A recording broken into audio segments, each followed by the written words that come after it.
हाँ, जैसा कि मैं पहले भी बता ही चुका हूँ कि नारसन में जो वातावरण था वो बहुत ही अलग तरह का, लगभग पॉल्यूशन फ्री और बहुत शांत वातावरण था। तो उसी बात को मैं अपनी आगे बढ़ाते हुए अपनी दिनचर्या के बारे में बता रहा हूँ। जैसे कि हम लोग सुबह जल्दी उठते ही थे, लगभग 6 साढ़े 6 बजे गर्मियों के मौसम में उठ जाते थे, और इसके बाद स्नान, फिर संध्या और फिर भोजन। दाल चावल चपाती ये वहाँ का सामान्य भोजन था, और इसमें मुख्य रूप से उड़द की दाल जो है वही प्रीडोमिनेंस करती थी, यानी चावल वगैरह भी उसी से खाते थे। और क्योंकि उड़द की दाल के अंदर प्रोटीन्स की मात्रा अधिक होती है और अधिक शक्तिशाली होते हैं, इसीलिए खासकर वहाँ के लोग जो भी हैं, जो खेतीहर थे, जिनके पास ज़मीनें थी और खेती करते थे, खासकर जाट कम्युनिटी, वो बहुत स्ट्रॉन्ग और टॉल और बहुत मेहनती होती थी। उसका कारण भी यही था कि वहाँ की जो सामान्य भोजन की प्रक्रिया थी वो मुख्य रूप से उड़द की दाल और चपाती और देशी घी का अच्छा प्रयोग, इसके माध्यम से ही वहाँ के लोग काफ़ी स्ट्रॉन्ग होते थे, और हम लोग भी वहाँ पर यही भोजन करते थे। तो इस तरह से भोजन करने के बाद लगभग 9:45 बजे के आसपास मैं अपने कॉलेज चला जाता था। अपने इंटर कॉलेज में था उस समय मैं, तो मैं फर्स्ट ईयर में वहाँ चला जाता था। वहाँ पास ही था, मुश्किल से 5 मिनट भी नहीं लगते थे, और वहाँ पहुँच करके अपनी क्लासरूम में बैठ जाता था, और लोग, हमारे मित्र लोग जो भी हमारे क्लासमेट्स थे, वो आते जाते थे, और आपस में जैसे 2-5 मिनट की जो बातचीत होती है, एक तरह से ग्रीट करना और बात करना, और उनको उनकी उनकी खुशहाली या उनके जीवन के बारे में थोड़ी सी बातचीत कर लेना। क्लास में जो हमारे चैप्टर, हमें जो क्लासेस हैं, उसके बारे में एक रिव्यू जैसा इस तरह का कार्यक्रम होता था। फिर वो क्लासेस हमारी 4 बजे तक चलती थी, तो उसमें बीच में एक ब्रेक होता था जिसमें हम वॉशरूम या पानी पीने के लिए जा सकते थे। तो इसके साथ ही एक बहुत अच्छी बात ये भी थी कि सभी लोग बहुत डिसिप्लिन्ड होते थे, और ज़्यादा शोर शराबा और ये जो शहरों के अंदर जिस तरह की बातें होती थी उस समय भी, वो नहीं होती थी, और कोई लड़ाई झगड़े जैसी कोई बात नहीं होती थी। आपस में बहुत एक भाईचारा रहता था, और हम एक दूसरे की, सभी की रेस्पेक्ट करते थे। क्लास टीचर, एक तरह से स्कूल जैसा ही वातावरण था, स्कूल से थोड़ा सा अलग, पर कॉलेज से जैसा कहें तो कुछ उससे कम। तो इसीलिए वहाँ पर उसको उस समय इंटर कॉलेज कहते थे, और इंटर कॉलेज में जैसे क्लासेस होती हैं उस तरह से रेगुलर क्लासेस होती थी। तो रेगुलर क्लासेस में खासकर इंग्लिश है, हिंदी है, बॉटनी है, फिज़िक्स है, इकोनॉमिक्स है, और सबसे मुख्य रूप से एग्रोनॉमी है, जिसमें एग्रीकल्चर की प्रैक्टिसेस, एग्रीकल्चर क्या होती है, कैसे उसमें क्रॉप्स होती हैं, क्रॉप कल्टीवेशन के बारे में, और ये सारी बातें बहुत डिटेल्स में हमको बताई जाती थी। इसमें हमारे बहुत सारे जो भी मेरे क्लासमेट्स थे, लगभग एक तरह से मैं कह सकता हूँ कि 90% से भी ज़्यादा वो सब खुद कल्टीवेशन से और इन सब से जुड़े होते थे, तो इसलिए उनके लिए तो कोई ये समस्या ही नहीं थी। बहुत नॉर्मल था इन सब के बारे में जानना कि कब उनकी सोइंग होती है, किस तरह से उनकी इंटर कल्चर करते हैं, किस तरह से उनकी क्रॉप कटिंग होती है और इसके बाद थ्रेशिंग है, फिर विनोइंग है और फिर मार्केटिंग के लिए तैयारी करना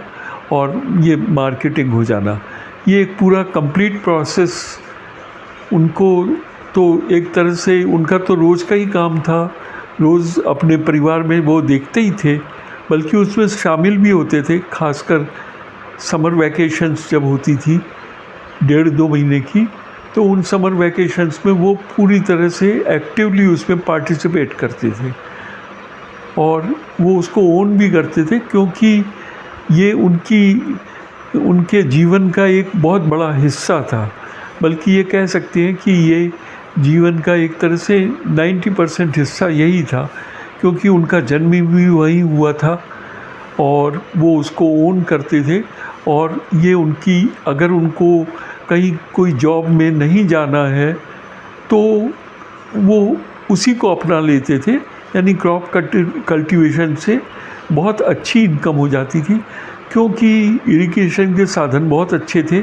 और वहाँ की मेन क्रॉप अगर हम कहें तो शुगर केन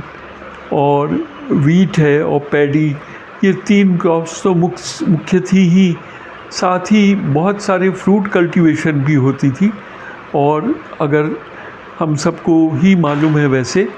कि सहारनपुर जो है वो मैंगो के लिए सबसे इम्पॉर्टेंट, उसका एक तरह से जो मैंगो की इन्वेंशंस और जो कुछ भी डिस्कवरी और ये सब चीज़ें जो भी होती थी, रिसर्च वगैरह, वो सब वहीं होती थी। तो इस तरह से मैंगो, गुआवा और बहुत सारी जो फसलें, खासकर पपीता, ये सब वहाँ की कॉमन, हर घर में लगभग 1 या 2 पेड़ तो होते ही थे। और उनके खेतों में भी ये एक तरह से बाड़ का भी काम करते थे और उनका एक तरह से देखा जाए तो ये एक एग्रीकल्चर का एक बहुत बड़ा उनका हिस्सा भी होता था कि उनका पार्ट टाइम बीच में रिलैक्स करने के लिए कोई भी पेड़ से आम तोड़ करके या अमरूद तोड़ करके और वो उस तरह से कर लेते थे। तो ये उनका बहुत जीवन का एक हिस्सा ही था। तो मैं भी कुछ जो समझने की कोशिश करता ही था। मेरे बहुत सारे मित्र बन गए थे और क्योंकि सभी जानते थे कि मेरे नाना जी प्रिंसिपल हैं और इस वजह से उन लोगों का जुड़ाव मुझसे सामान्य जो छात्र होते थे उनसे अधिक था। मैं एक बहुत सीधा सादा, यानी एक तरह से देखें तो 13.5 साल की उम्र थी मेरी और उसमें एक तरह से बच्चा ही था, सबसे छोटा, और मुझको अधिकतर गाइडेंस जो है उन लोगों से मिलती रहती थी और बहुत एक मित्रता तो होती ही थी। वो हमेशा मुझे गाइड करते रहते थे और कोई भी समस्या अगर मैं पूछता था तो बहुत डिटेल में वो सब स्टूडेंट्स मुझको बता देते थे। इसलिए मुझको बहुत अच्छा भी लगता था कि कोई मैं कठिनाई से नहीं गुज़रता था और जो बात मैं किताबों में पढ़ के मुझको लंबा समय लगता था वो सब वहाँ देखें तो बहुत आसान था। और जो उनकी समझाइश होती थी वो बहुत प्रैक्टिकल होती थी, बुकिश नहीं होती थी और प्रैक्टिकल, और उसके आधार पर ही मैं अपने समझ को बढ़ा पाता था। तो इस तरह से हमारी क्लासेस 4 बजे तक चलती थी और इसके बाद हम लोग घर आ जाते थे और हम सब, यानी मैं और मेरे दोनों मामा, और हम सब एक तरह से शाम की चाय वगैरह पी करके उस समय हम घूमने निकल जाते थे। और ख़ासकर उस मौसम में, हालांकि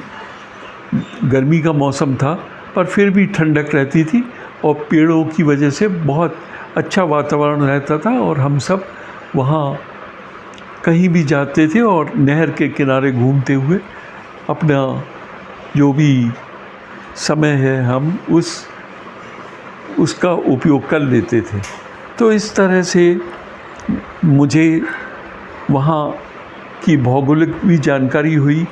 कि किस तरह की सुविधाएं हैं, किस तरह नहरें हैं और चैनल्स हैं। इसके बाद राजवाहे हैं, यानी बहुत छोटी चैनल, तो उनके किनारे बैठ कर के पानी में हम लोग पैर डाल करके आराम से बैठ जाते थे और बहुत अच्छा वहाँ घूम करके हमें सब वहाँ के ज्योग्राफिकली जानकारी हो जाती थी, क्योंकि वहाँ पास में ही हाइडल भी था। तो एक दिन मैं और मेरे दोनों मामा हम लोग वहाँ हाइडल पावर हाउस था, मैंने तो पहले कभी देखा भी नहीं था। हाइडल माने जो पानी से वहाँ बिजली बनती थी, उसमें एक स्लोप्स बना होता था और उससे पानी जब गिरता था तो वो साइफन या जो कुछ भी कहे उसको वो घूमता था और उससे ही बिजली बन जाती थी। तो वहाँ वो पावर हाउस था, लगभग 1 माइल ही था। हम लोग वहाँ पावर हाउस भी गए, पावर हाउस की पूरी प्रक्रिया को भी समझने की कोशिश की। जो इंजीनियर थे वो बहुत फ्रेंडली थे, क्योंकि मेरे जो भी मामा लल्लन जी जो मेरे साथ के ही थे, वो उनको आपस में जानते भी थे, तो उन्होंने मेरा परिचय भी कराया और बातचीत भी की। तो मुझे उनसे ही मालूम पड़ा कि बातचीत पे ही समझ में आ गया कि लल्लन जी लगभग 1 साल से उस समय के प्रधानमंत्री पंडित जवाहरलाल नेहरू, जो कि जिस समय वो उनका एक वैकेशन का टाइम वो रखते थे, लगभग वो शायद नवंबर में ही होता था, नवंबर में या दिसंबर में, जब वो उनको खाली समय मिल पाता था तो वो दिल्ली से देहरादून के लिए जाते थे, जहाँ उनकी बहन विजय लक्ष्मी पंडित जी की बेटियाँ रहती थी। तो उनको उनकी भांजियों से लगाव बहुत था। पर वो क्या करते थे कि मेन रोड के बजाय कोई डिस्टर्बेंस ना हो, तो जो कैनाल रोड थी जो पैरेलल होती थी, उस पैरेलल रोड पर चलते थे। तो वहाँ मोहम्मदपुर जो हाइडल का पावर हाउस था,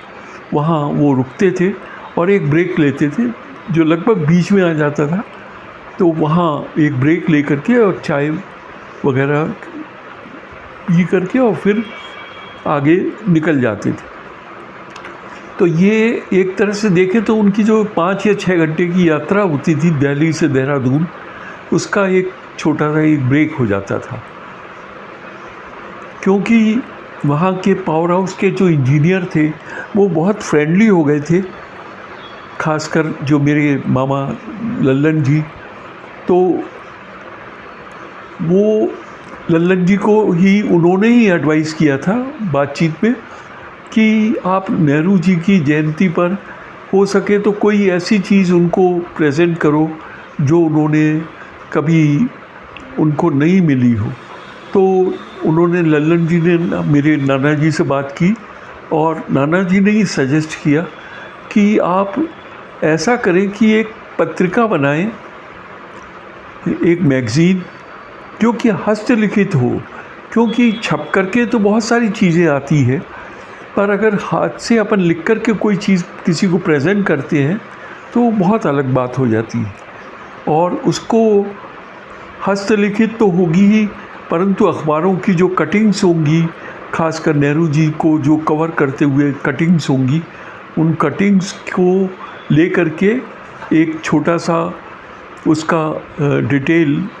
डिटेल्स भी लिखो और वो पूरी मैगज़ीन एक एडिट करके और वहाँ उनको नेहरू जी को प्रेजेंट करो। तो उनके सुझाव के अनुसार वो जो हमारे इंजीनियर साहब थे वो बहुत अच्छे थे। तो वो ऐसा है कि नेहरू जी का जब प्रोग्राम होता था उनके पास तो पहले ही सूचना आ जाती थी। तो उस सूचना को वो टेलीफोन से, जो कि एक तरह से बैटरी से चलने वाला टेलीफोन उनका था, और यहाँ हमारे नाना जी के पास भी वो बैटरी से चलने वाला ही था। तो उसके आधार पे वो सूचना दे देते थे कि नेहरू जी का प्रोग्राम कब है। तो उसके अनुसार ही हम नवंबर दिसंबर में होने वाला जो उनकी विजिट होती थी, तो वो पत्रिका को हम प्रेजेंट करते थे। इसके लिए तैयारियां लगभग अगस्त या सितंबर में शुरू कर देते थे, और वो हस्तलिखित ही होती थी, और उसकी 2 कॉपी बना करके एक कॉपी उनको प्रेजेंट कर दी जाती थी, और एक कॉपी जो है कॉलेज के लाइब्रेरी में रखी जाती है, और एक लल्लन जी अपने पास रखते थे। इसलिए 3 कॉपीज़ उसकी बनती थी, और वो हाथ से ही पूरी बनाई जाती थी। अब मुझे भी बहुत अच्छा लगा ये सुन कर के कि इस तरह की कोई मैगज़ीन बनाई जाती है। तो मैंने भी लल्लन जी से कहा, और जो भी सहयोग मैं दे सकता था मैंने भी उसमें सहयोग देना शुरू किया। इसके बाद हम लोग जब कॉलेज में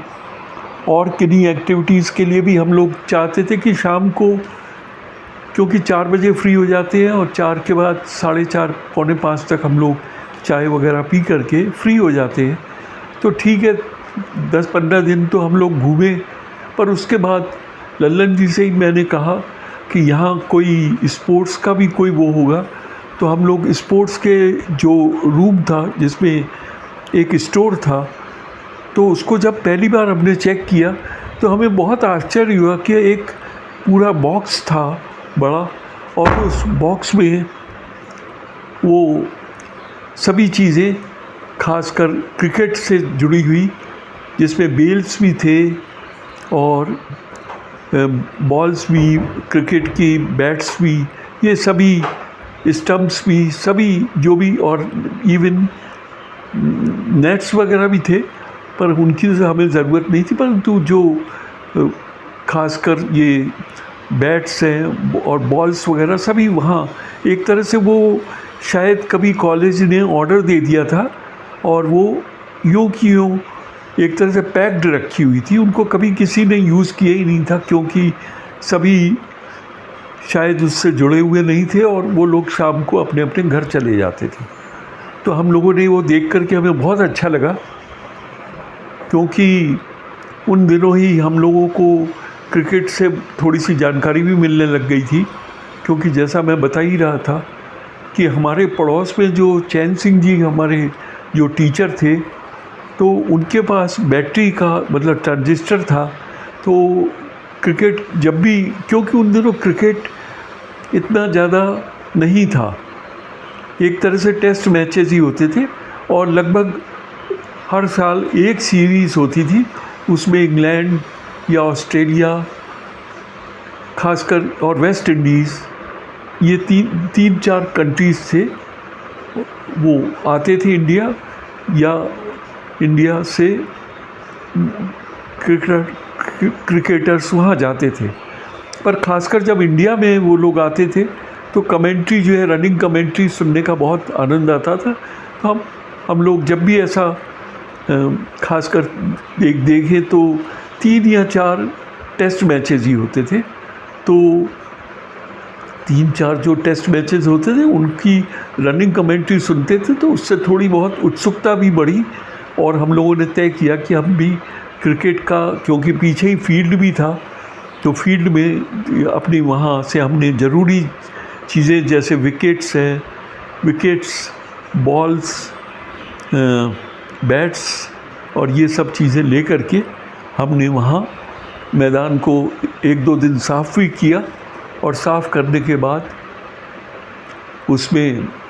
क्रिकेट की शुरुआत की। घर के ही 3 लोग थे हम, इसके साथ ही एक हेल्थ विजिटर थी, उनके 2 बेटे थे, अभी भी मुझे उनके नाम याद है, अरविंद और रविंद्र। वो भी हालांकि छोटी क्लासेस में ही पढ़ रहे थे अभी तक, तो 8वीं या 9वीं क्लास में, पर फिर भी वो लोग भी क्रिकेट में शामिल हो गए, और हम लोग वहाँ जो मैदान था उसको हमने साफ़ कर दिया, और वहाँ हम लोग क्रिकेट खेलने लग गए। तो इस तरह से जब क्रिकेट खेलने लगे तो बहुत अच्छा लगा कि शाम का जो समय है हमारा, 5 से 6, साढ़े 6 बजे तक, जब तक अंधेरा नहीं होता तब तक हम क्रिकेट खेलते और फिर आकर के हाथ पैर धो करके संध्या करके और भोजन करते।